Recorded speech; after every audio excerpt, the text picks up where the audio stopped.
Hi, I'm Nancy Spielberg, and I am not just thrilled, but a little intimidated being here with Derek Goldman and Jeff Hutchens, the masterminds behind Remember This. Um, because you guys are really, you have such incredible bios. Forgive me, I know you may have heard people read them 1,000 times, but whoever just saw this film needs to know more about you. So I'm just going to read a little bit first about Dr. Derek Goldman. He's an award-winning international stage director, playwright, producer, festival director, and published scholar. He serves as artistic and executive director of the Laboratory for Global Performance and Politics, the Lab, which he co-founded in 2012, which is so incredible, with a mission to humanize global politics through performance. He is a professor of theater and performance studies at Georgetown, with also a joint appointment in the School of Foreign Service as professor of global performance, culture, and politics. 19 years at Georgetown.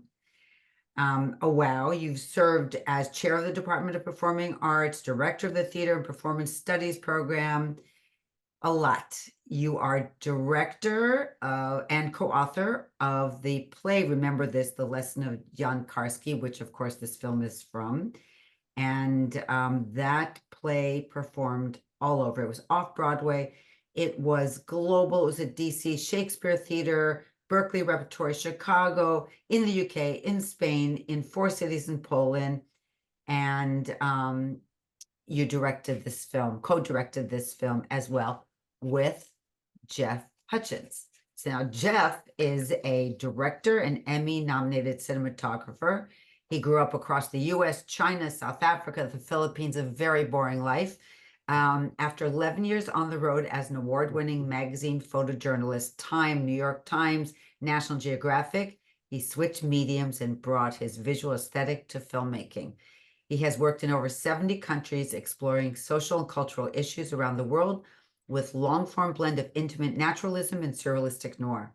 His cinematography credits include featured documentaries, American Pain, The Armor of Light, The American Dream, and Other Fairy Tales, and many top-ranked documentary series for Netflix like Madoff, The Monster of Wall Street, Crime Scene, The Vanishing at the Cecil Hotel, Crime Scene's Times Square Killer, Showtime Films, Murder on the Big Horn, CNN, This is the Life of Lisa Ling, and Chasing Life with Sanjay Gupta. And he directed, this is his first narrative feature, is Remember This. So first of all, I have to say that I did not see Remember This as a theatrical production. And so when I was told I was going to, before I watched the film, I thought, how could, if you, like me, I'm forever snoring, I'm forever fundraising for documentaries, I thought, what was the elevator pitch? How did you go into potential supporters and say, got this great idea, it's not going to be a really big budget, it's just one actor. And besides the actor, the set is simple. It's a table, it's 2 chairs, a vest, I may throw in a book and a piece of paper, And how did you not get kicked out? Because who could visualize how powerful this was, as if I was sitting in an audience? That's how, when they say captive audience, I was beyond captivated. And I kept seeing things saying, wow, wow, the lighting, the sound, the acting. How, first of all, how did you guys meet? That's the first thing. Maybe I should ask you first, Derek, why did you decide to do this, and what were you thinking? Weren't you scared to death to adapt this from theater to film? Sure. Thank you. Thanks so much, Nancy. That's such a kind, really such a kind, and I'm very excited to be talking with you. The most beautiful thing, I think, actually, as you describe it, is that it was all, this whole project and process has been sort of incredibly an organic series of like serendipitous, really beginning. There was in 2014, Karski, who had been a longtime professor at Georgetown, where I teach, his centennial celebration was being celebrated on campus. So we were asked, because I had a long experience with theater work around, to put together at the time, what was we imagined would be just a one-off for that event. And I knew David Strathairn from other projects and thought he would be a good fit. And that initial version was David and a group of students in roles you now see David play in a kind of stage reading that we rehearsed for a few days. And there was no intention that it would go beyond that. And then because Karski's story is so powerful and because David responded, I think, so deeply to that story and brought something that people who knew Karski recognized. Sort of every step really emerged from that. And I would say that, just to not go on and on, but the the extraordinary fact that this play was able to become such a remarkable film was also sort of a series of kind of amazing accidents. We were just touring the play, the play was just beginning to have a life before COVID happened. So we took it to London as part of the 75th anniversary of the liberation of Auschwitz for a kind of big one-off performance, and was sort of leading to what would have been the beginning of its real theatrical life. It was booked in theaters, and then COVID hit. And it happened that the producer, Eva Anisco, was at the London performance. And we met at the party afterwards. And she said something about, if you ever, if you thought about doing something with film, and we were sort of like, not really, but maybe, who knows? Um, and then when COVID happened, we were faced, of course, with a play that had been booked around in different venues around the world, but that we had no sense of what would happen. And Eva and I reconnected, and she had the brilliance and vision to think of Jeff, who she knew, and I will say, and that what was so remarkable from the beginning, because I think had it not been for COVID and these happy accidents, we might have ended with a capture of the theater play like many people do. But I would not have had someone with Jeff's extraordinary cinematographic vision who responded to elements that we as the theater makers had made and found really, I think, a sort of kind of perfect corollary in the kind of filmic and cinematic experience. And so again, I think I sort of feel like David and I joke that like Karski or some spirit has been kind of looking out for this process. But I sort of really, it almost feels like that because it never would have been a pitch. Like no, I never, we were sort of, Right. each step was its own organic process. A happy accident, maybe. And Exactly. Jeff, what was this experience like for you? I mean, I really am so in awe of every scene. All the lighting was so powerful. The lighting was almost a character. I mean, it really changed everything. The lighting, the sound, everything that, it was just okay, I've got all these superlatives, but just you should talk instead of me like blah blah blah. What Yeah. was this like for you? Yeah, thanks, Nancy. I mean, to Derek's point, like my first experience with the production was actually seeing I think it was some rehearsal footage that was on a static camera, in the back of the auditorium, and I could see like, the broad strokes of what they had done in this like beautifully, elegantly minimalist way that they had structured the stage. And, for myself, I just love like that kind of creative challenge where you have a very small number of elements. So each of them take on an, outsized importance. Right. And, I think that was the biggest challenge and also the most engaging part of this whole process was like, how do we take the elegant minimalism of the play that Derek had so beautifully crafted, and turn that and adapt it into like a more cinematic medium. And I think I actually, most of the time when I was like starting to prep for this and figuring out, okay, how are we going to shoot this? Where does the camera want to be for that? I was listening to it audio only. And that way, my background is primarily as a documentary cinematographer. So my whole career and the way I like see the world is like, where does the camera want to be to elicit the most emotion at any given time and to put you most directly into a character's headspace? And so, I predominantly like listen to just the audio of that with my eyes closed, imagining, all right, where do I want, where should the camera be relative to Karski in any given moment? And You know, one of the other things that I wanted to do at this and that we talked about is like, because it was so minimalist to begin with, like I felt like we in a film medium, we also have several other like tools that we can use to add to that, right? So we could strip away the color, we could embrace the black and white just to, you know, further put it in this world of morality, and then we could also structure the lighting in dramatically different ways to Right. help you move through the story with Karski.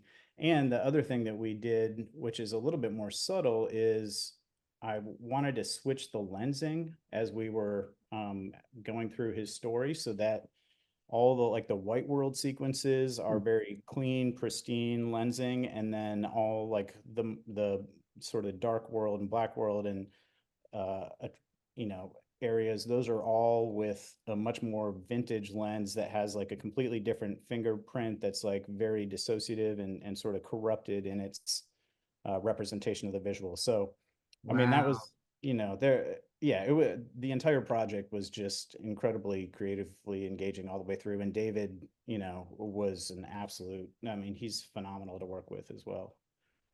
He There's in the play, I mean, there is no break for him. Mhm. What about when you were filming? It's actually funny. That was what I was just going to speak to. There's, I think, one other really brilliant idea of Jeff's that felt very. I remember our first conversations about it, and I felt that felt so true to something. Ended up being so true. I think about the theatrical experience was his interest in shooting and relative in long takes with few cuts, and I think that so one of the most amazing things is that David, we had barely performed this play. Like since the film, David's performed it, I think literally hundreds of times. But Right. before that, he had barely, it wasn't so that in this 6 day shoot with these very long takes, these were still pretty new muscles for him. Wow. And I think one of Jeff's really remarkable uh, sort of visions for this was the importance of how I think those long takes end up providing something so analogous to what we were trying to achieve in the theater, which is this kind of like, if we had been aware of kind of lots of editorial cuts and splices, like we really, I think, would have had such a different. There's something about the virtuosity of the performer, the kind of following him, the sort of loneliness of that experience. There's so many aspects, but it was definitely some of those takes are very long, and you can imagine a few seconds before the end, one thing goes up. Some of the That's like, harrowing oh my nature of God. shooting that in the midst of COVID, at the height of Yeah. COVID in the summer of 2020, we shot that. Yeah. Well, listen, Yeah. I the think our, advantage for you guys shooting in COVID is you didn't have a lot of people on the set. At least not on stage, you didn't, because then the COVID police were there and you all just stand far away from each other. Exactly. And exactly. did you say it was 6 days? What was the uh Do I have six? that right, Jeff? It was 6 days, right, that we shot? Or It was 6 days. Yeah, I think our longest continuous take is about 15 plus minutes. And then one thing that was so important to doing this, to Derek's point, is like it, it did feel like it was going to be most true to, what they had done theatrically, and then also the intensity of the story, to not cover it with multiple angles.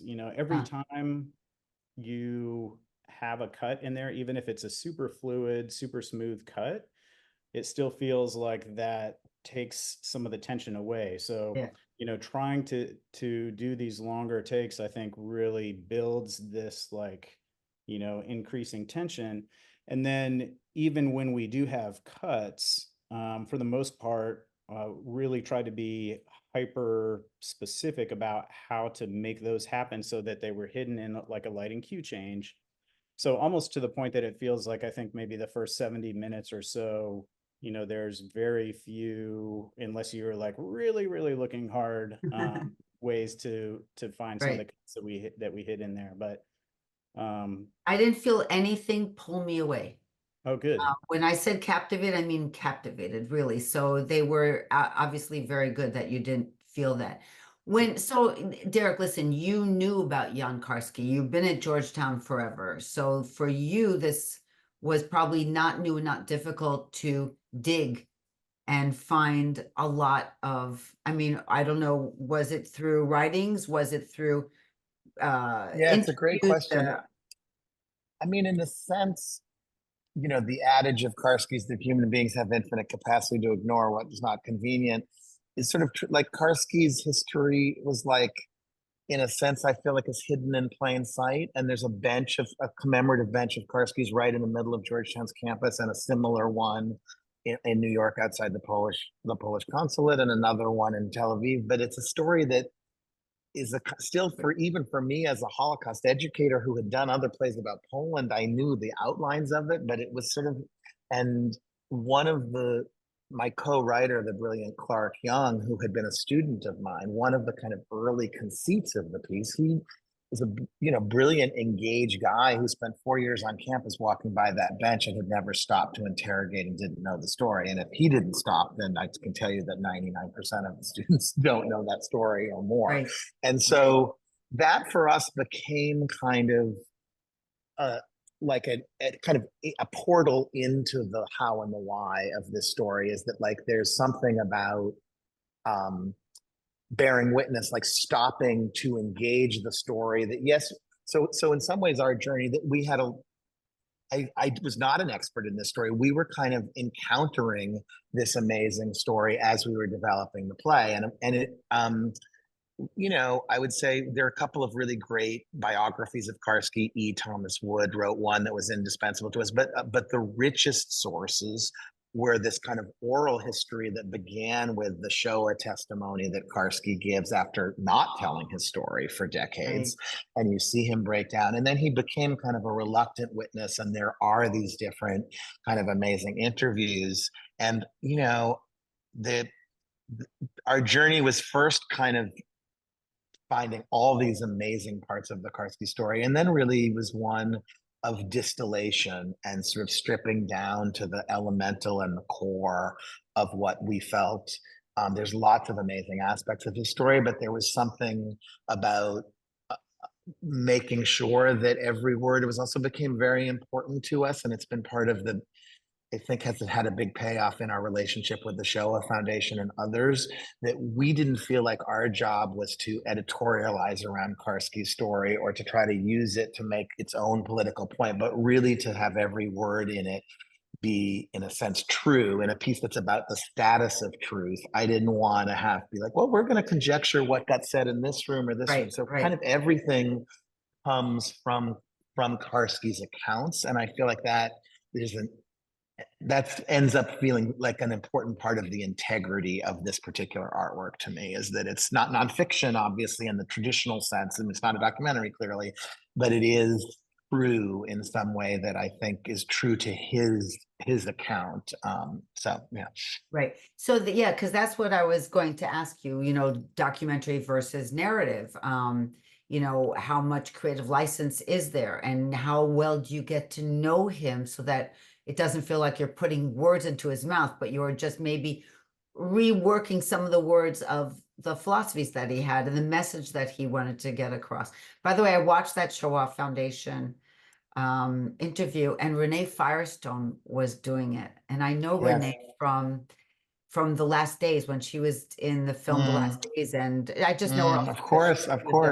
Always eating at my mom's restaurant in LA, the Milky Way. Oh, beautiful.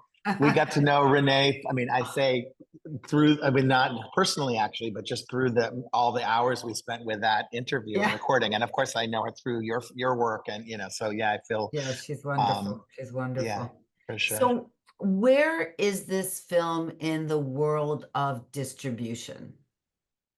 You finished this last year.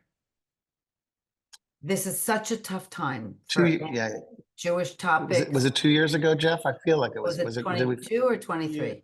I mean, I think it was on Great Performances in 23. Yeah. So what do you do? Tell me, like, where is it going? What are you doing with it? Where are people watching it besides here? Are you trying to do festival circuits? I think we have basically rolled out that first year. It's, I think it was definitely tricky in the midst of the pandemic to bring a film out. And then also, Right. to be quite honest, of a film that's this minimalistic as well, too. It's it's a tricky one in some ways to stream as opposed to see, in on a theater in a fully Yes. immersive space. Right. Um, so yeah, but I think it still is available to stream on PBS, I think. Do you know for sure on that, Derek? I think so too. I mean, of course, you're Um, asking. This would be a great question for our for for our you. producer who's been Yeah. working on it. But I know that, um, I mean, I can share, and I think Jeff feels the same. But I'm just speak for myself. This for us is a very living project. There's no, I think when you work on a piece like this and you have the experience as we've continued to move the play through the world and now have other actors besides David, which was sort of the unthinkable for many years, but who are performing the role, some in different Right. languages. We see firsthand that the resonance of this story for us, this is very much a current events piece and not a history piece. It resonates, performing it for Ukrainian youth in Poland who were talking about the Blitzkrieg scene as like connected to their experiences of in recent months at the time. Like we and I, so I know as a team, and I can just speak personally, I feel like with the film and the play that the mission of sharing the project is burns alive. I don't feel like we did that and now like let's move on to the next thing. Right. But I will say that I know that Eva, were she here, like it's been challenging for various reasons, I think, Right. in terms of the climate of like it's how much of that is like the genre being kind of the tweener, whatever the different factors are. And so that's part of why it's especially meaningful to have like when someone says like putting this film on a platform and it's a chance to build. That's not for us. That's I really still have hopes. This is not a film that I think is going to in any way get stale. It's evergreen in that way. The Right. issues that it Yes. raises, and I feel like I'm determined to try to. I see what happens when people encounter the Karski story in this way, Right. and I really am determined to do what we can to keep getting it out there. But I don't have great answers to the like how that's going to happen and the plans ahead. Yeah, it's more than a full-time job because as you said, it's got your kishkis in it. It's a Exactly. passion project. There, you don't just give birth to your baby and walk away. And mostly with this kind of messaging, mostly in this time with all of the anti-Semitism and all of this division everywhere. Exactly. When I executive produced Who Will Write Our History with Roberta Grossman, Of course. the surprising thing is it was a story taking place in Warsaw. And it was filmed at a time when the Polish government was saying, if you say that we were involved with the Nazis, you can be arrested. So there was like a lot of that tension. But shockingly, it played and even plays more in Poland and plays with Forum for Dialogue, which takes high school kids around and then shows them the film. This could be that kind of film that Forum for Dialogue is going to use to young kids that didn't know that this whole entire area was populated, thriving Jewish communities. But it seems now more than ever, this film is so important to get out there to younger generations, or maybe everybody. I don't know. The politics No, in but this country right now are but pretty wacko. They could use it. but it's so well, I am obviously part of I'm an educator at the university that Karski taught at for 40 years, and it's so woven into the story. And I think the staging and the artistry is an idea about younger generations and passing this on. Yes. And we've built a curriculum called Bearing Witness: The Legacy of Jan Karski Today. And I think the application of that is that, there's lots of Holocaust history curricula that are important, but for us, it's actually a story that allows people to take a whole range of things going on in the world today. Of course, the rising anti-Semitism is a piece of that, but it's a broader story about what it is to bear witness to across identity, across difference, to the humanity of others, and Yes, it is much. It's much huge. It's much bigger. and so I feel like that just to say that that's a very much a core.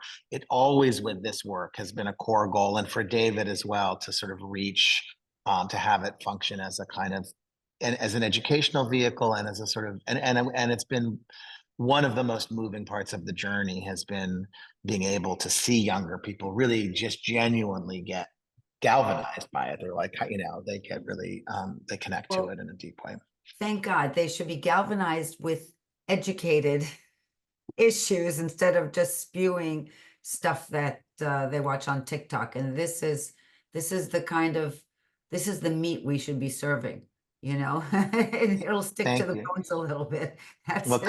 coming from you with your work, I mean, it means a lot because obviously, as someone who's followed and admired your work, but this is a sort of the orbit of this, how we take, and sort of given like the polarizing politics of the day and the moment, I think there's, you know, even compared, frankly, to a year ago, there are differences in what it means to offer a story that that's core elemental message is actually about not taking sides to prove you're right or you're better or whatever, but it's not about winning, it's about some kind of common humanity. The you know, Karski's vision of you know, that the common humanity of people, not the power of governments, is the only real protector of human rights is a pretty radical idea right this minute. You know, like if we could actually get closer to that. So I really I hope that part of its next chapter, and we certainly hope this in Poland. It was amazing bringing the play there. The film has shown a little bit there, but Right. it feels like there's a huge opportunity from my perspective for it to be in other parts of the world. And the play is starting to be done, you know, we're in conversations in different countries with having the leading actor in that country or like or Great. do it. And so that feels like one way, but you know, just to hopefully spread the story. Well, I have to say that thank God for both of you. Thank God for this this collaboration, that you met each other and that you were able to take this from the stage to the screen for those that can't yet get to the stage to see it. And hopefully there will still be more stage, but I did not feel slighted at all by watching it on a screen. I just want you to know that. That's So Jeff. That's the genius of Jeff Hutchens right I there. really, I'm so amazed, and that's why I said I'm sort of intimidated by you, because I like, how can I work on anything so straightforward? I mean, really, really beyond. And I think that everybody who watches the film is going to have that reaction. You know, there is with even with today's short attention spans in the world, this one holds you. This one holds you till the end, and it really Thank gives you. you know, something to take away and hopefully put into your own life. So thank you so much. And it was great meeting you guys. It's great meeting you. All right. Okay. Thank you Thanks so for much. doing this, and thanks Thank for you. Thanks, being so guys. kind about it. Take care. Thank Great to you. see you, Jeff.